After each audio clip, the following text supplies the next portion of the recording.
So here's a short, scrappy video about the Hozelock multifunction spray gun that you can see. It's got a common fault where this piston here will get stuck and not allow the lever here to release. So it's stuck in the on position.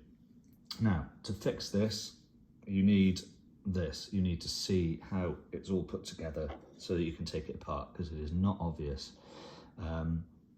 So what I did, I actually broke this because I didn't know where I was levering, and I've had to glue it back together. But this is only held in by two little plastic sort of nubs here, which sit into their corresponding holes inside there. You might see it. Yes, you can see one. There's one there. So all you need to do is slide it thin. It has to be quite thin. Screwdriver, flathead screwdriver, in that gap there. Prise it out a little bit. Be more careful than I was, and you should be able to release that handle. The issue was with this. Now this is orientated a certain way. It has to go this way, sort of portrait rather than landscape, so that it fits into the slot in the handle. There's a little rubber thing on here, little ring, O-ring.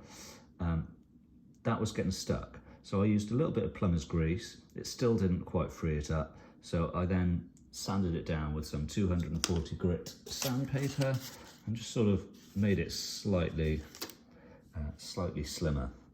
So it will now fit in and out of here with no issue.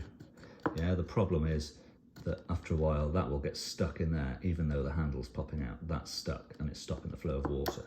Now, something to note about this: first attempt putting it back together, it was just spraying everywhere, and it's because of this little thing here. Now this lives inside there.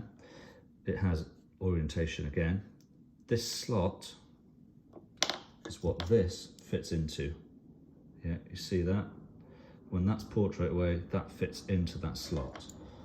Now, this thing had slipped on mine, so all you need to do is use a pair of pliers and gently unscrew that anti-clockwise from the bottom. Yeah, and then that will just, this piece here will just drop down. So then it's as simple as popping it in, you know, jiggle it around and make sure you can see the slot through there, through the hole, and pop this into the end of it. And then you can pop this Hozelock connector back on. That's it really. Good luck.